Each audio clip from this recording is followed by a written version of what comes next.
We are halfway through the year, pretty much. I don't know the exact day we turn halfway through the year, but we're pretty much there. Where's that time gone?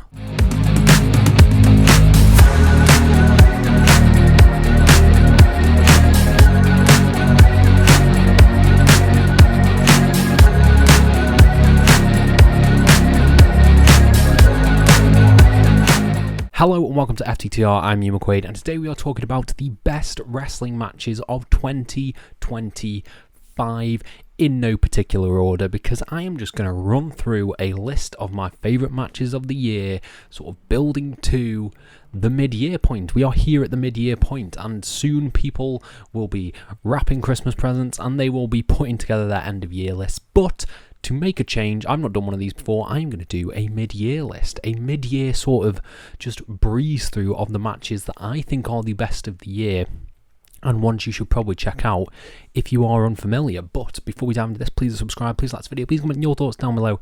I'll try to reply to every single one of them as we dive into this, starting with a few of the admin bits that I need to go over. The first being, I have not watched every single wrestling match that has taken place in 2025 because I do not have enough time to do that. So these are my personal favourites from personal shows, from just personal experience. It is all subjective to me, to moi, and that is how this is going to be. And they are sort of in an order. I've said no particular order in the title, but they're kind of in sort of start of the year to the end of the year.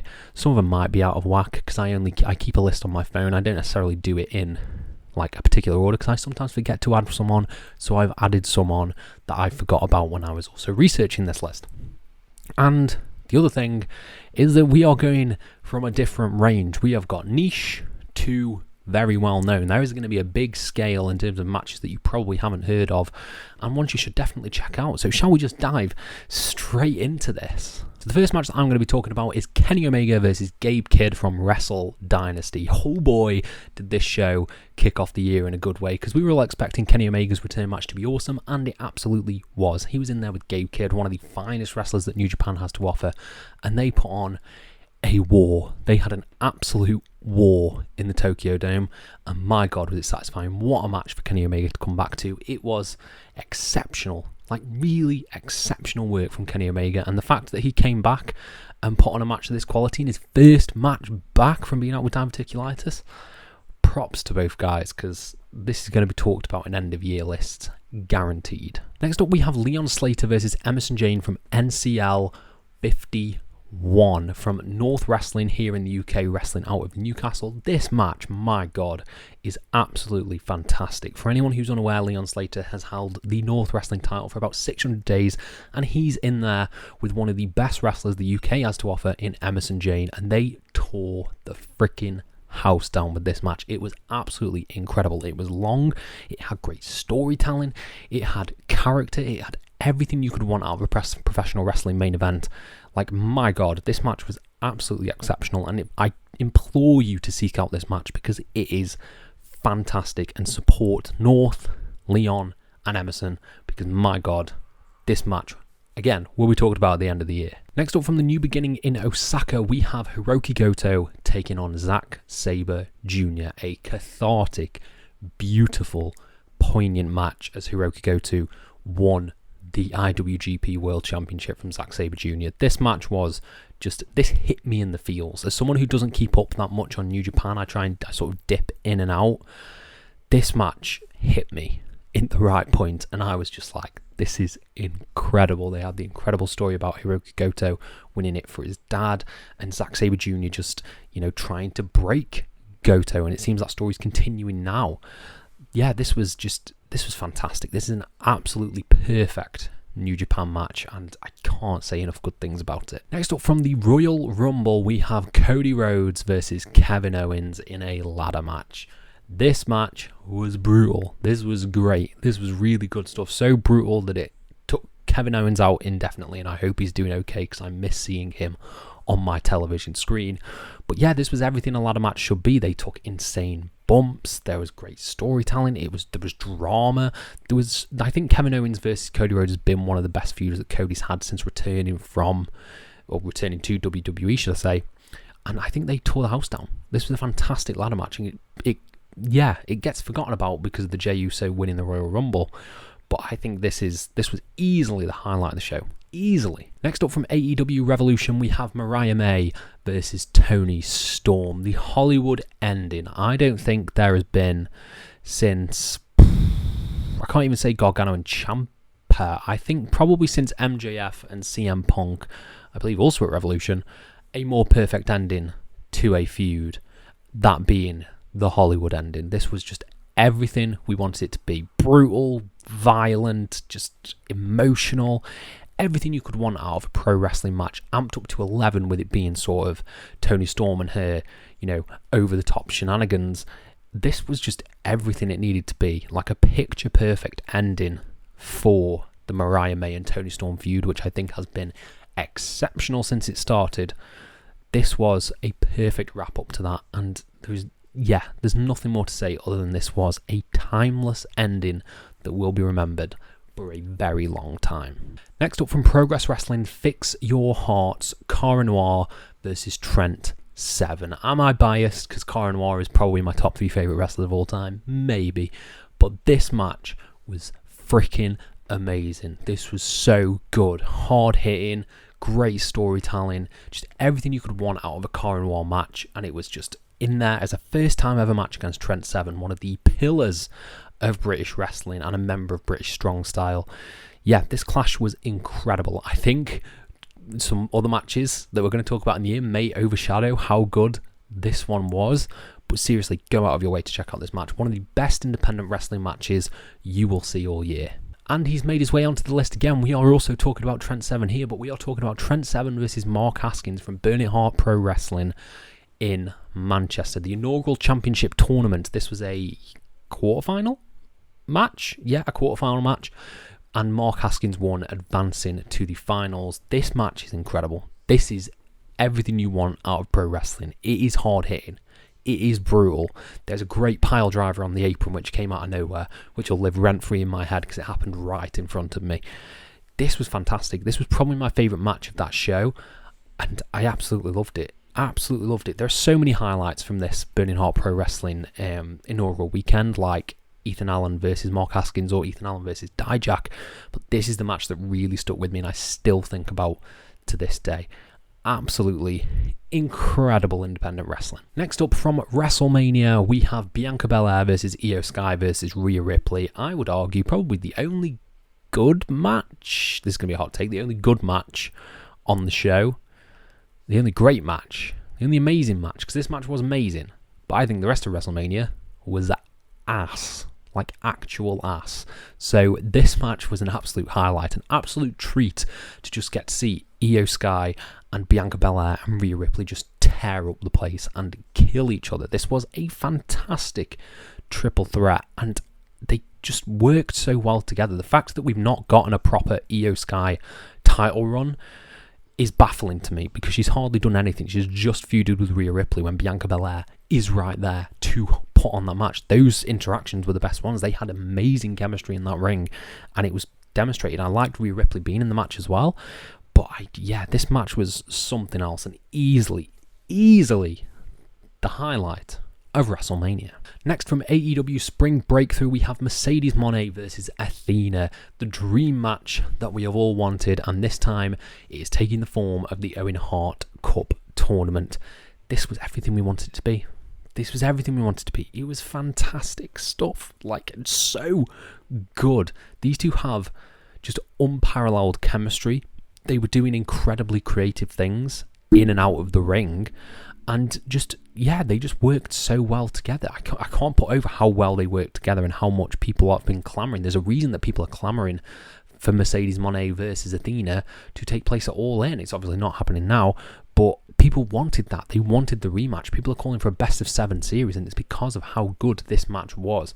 I think this is a match that may also get overshadowed, but let's not forget how good this match was because it was bloody brilliant. Next up, also from AEW Spring Breakthrough, we have Will Ospreay versus Kenoskea Takeshita. Now, as soon as you put Kenoskea Takeshita in the ring with Will Ospreay, you know you're going to get magic because that Revolution match is one of my favourites of all time.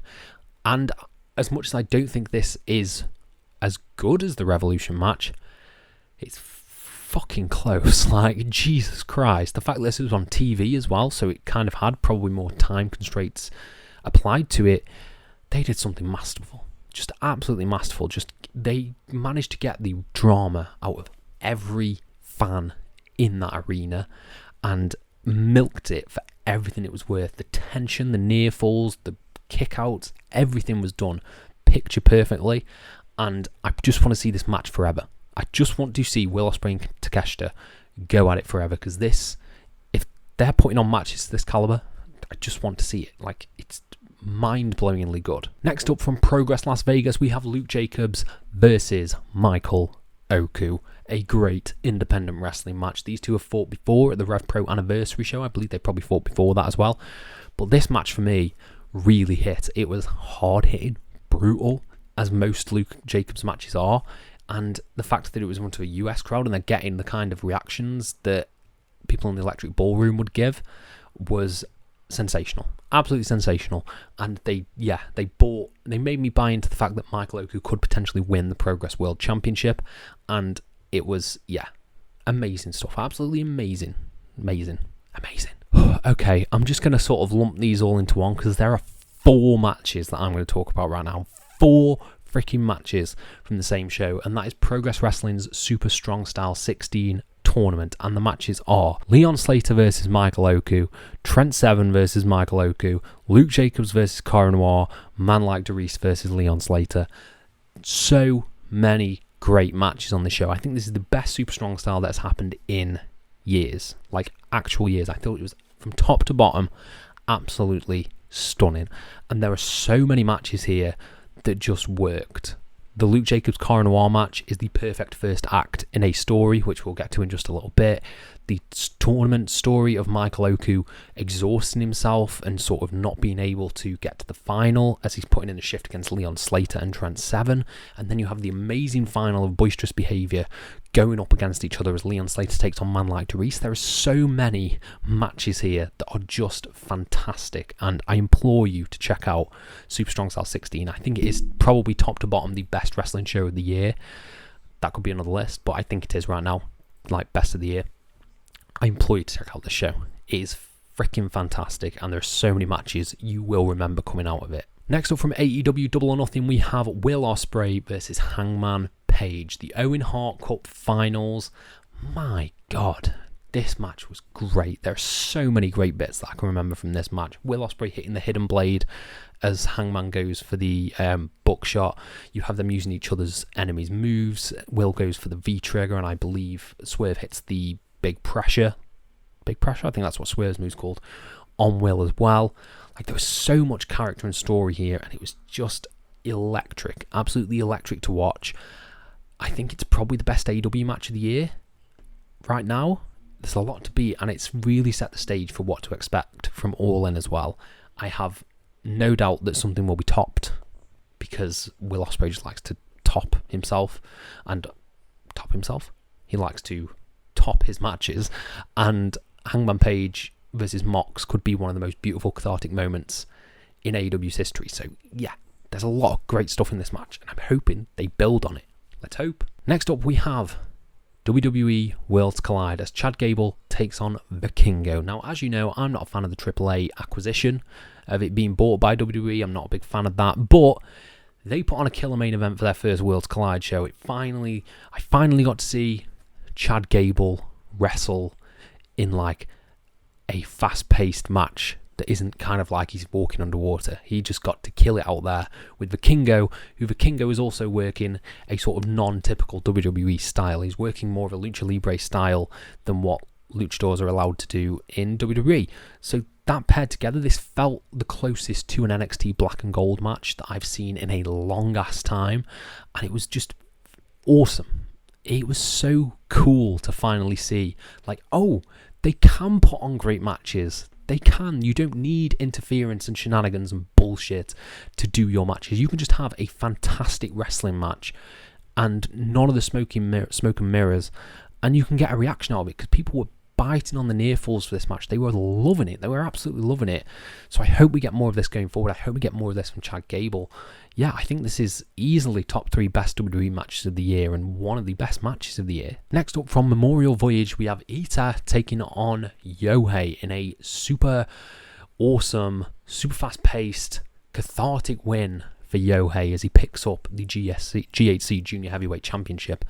This was class. This was class. This was so fast-paced, so well done. Everything you could want out of a Super Junior match. I think I haven't watched all of Best of the Super Juniors, but I think this match is probably my favourite Super Junior match of the year currently, of both New Japan and Pro Wrestling Noah.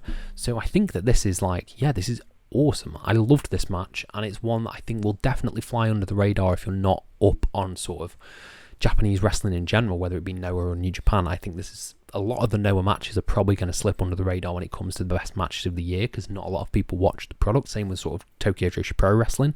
They have awesome matches as well.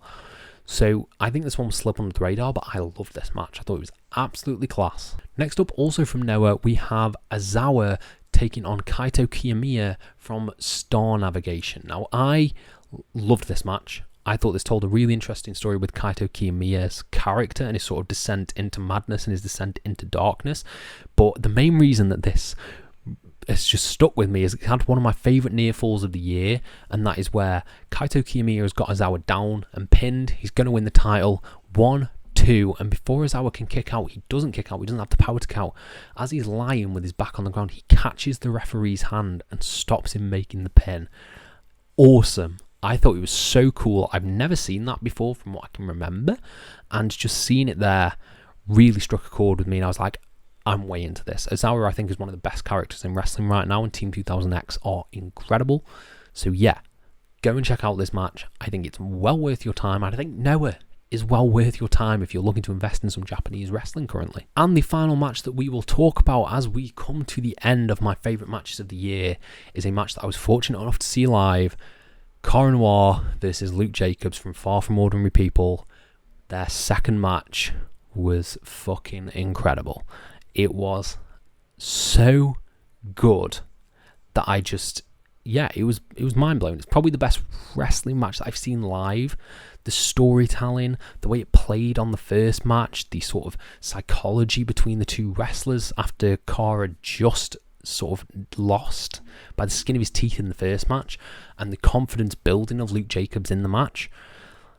It struck a chord with me so much. It's easily one of the best matches I've ever seen live. One of the best matches of the year, obviously, because it's on this list, but just one that not enough people will see. Like, everyone was talking about this sort of in the British wrestling circles, but I don't know how much this is going to translate to sort of wider audiences. But this is one that I really need you to watch. Watch the first match that I've already talked about from Super Strong Style, and then watch this match. It's the perfect 2-act match. It is all one big match, essentially.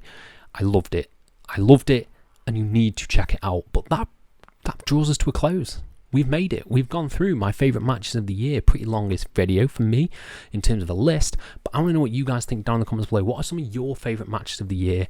Let me know, and I'll try to apply to every single one of them.